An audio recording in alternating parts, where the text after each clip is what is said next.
All right, let's dive into a fantastic story about wit versus power.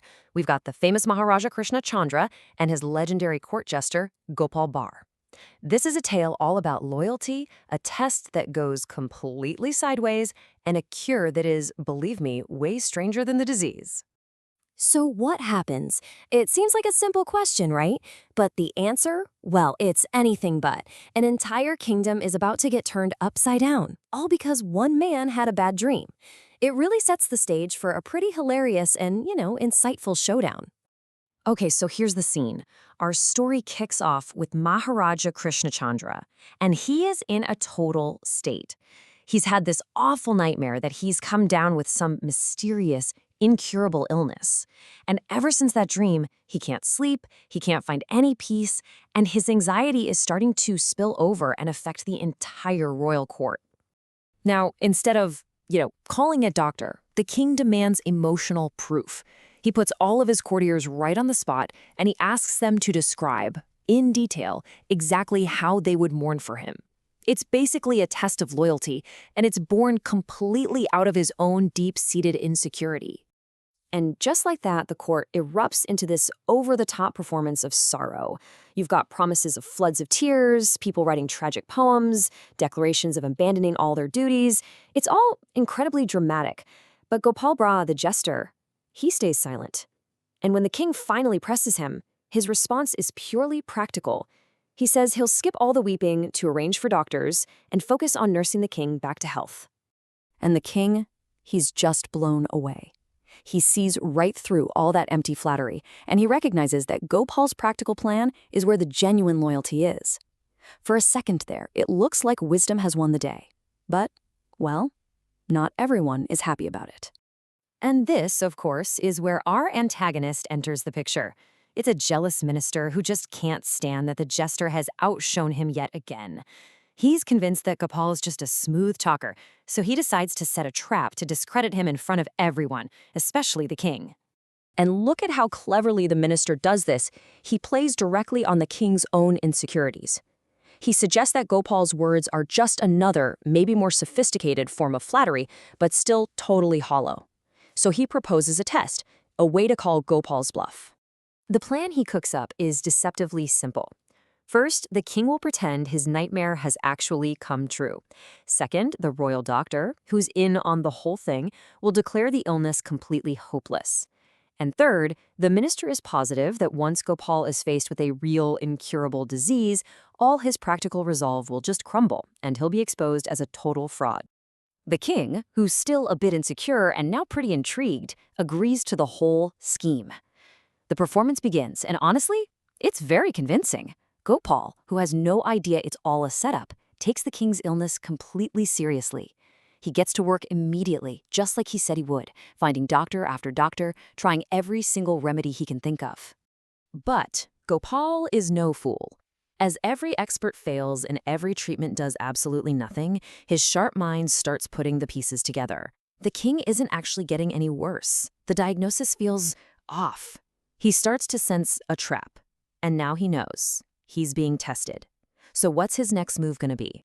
Well, instead of just confronting the king and the minister, Gopal decides to play their game, but by his own rules.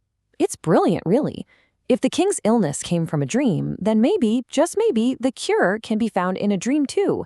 He is about to turn their own crazy logic right back on them. So the very next day, Gopal shows up at court and makes a huge announcement. He tells the sick king that he too had a prophetic dream, and it revealed the one and only cure for this mysterious illness. The king and the minister, now totally caught in their own lie, have no choice but to hear him out. The first part of this cure sounds pretty wonderful, actually. Gopal explains that his dream commanded him to prepare a magnificent feast at his own house, and the king absolutely must attend to begin his recovery. For a guy who's been pretending to be sick, the idea of a real feast is incredibly tempting. Of course, this is Gopal we're talking about. It's never that simple. The feast is just the appetizer. The dream, he explains, had a very specific, very important condition that has to be met before the king can even think about taking a single bite. And this is where we see Gopal's genius at work. The condition. the supposedly gravely ill king has to run 3 full miles, barefoot, all the way to Gopal's house. It's a completely absurd demand. The king is now totally cornered. He can either admit he's perfectly healthy and expose the whole scheme, or he can suffer through this ridiculous task. So, fuming but unable to confess, the king agrees to run. And then, to add insult to injury, he orders the scheming minister to run right behind him. He basically says, "If I have to do this, then so do you." So you have this image of the sick king and his advisor forced to do this grueling barefoot run, all for a cure to an illness that doesn't even exist. Now, you might think the whole ordeal is over, but Gopal, he is just getting started. One absurd task isn't nearly enough to teach this lesson. The very next morning, he returns to the palace with news of yet another dream, and you guessed it, another part of the cure. This next step isn't an attack on the king's body. No, it's an attack on his dignity. Gopal calmly explains that his new dream revealed the next step to a full recovery. A barber has to be called to shave off exactly 1/2 of the king's magnificent royal mustache. He even brought the barber with him, ready to get to work. And that's it. That is the breaking point. The idea of losing half his mustache, which is a huge symbol of his royal authority and his pride, is just too much for the king to handle. He leaps up screaming for everyone to stop. He finally confesses the whole illness was a sham, a test cooked up by the minister. With the truth finally out, Gopal just smiles.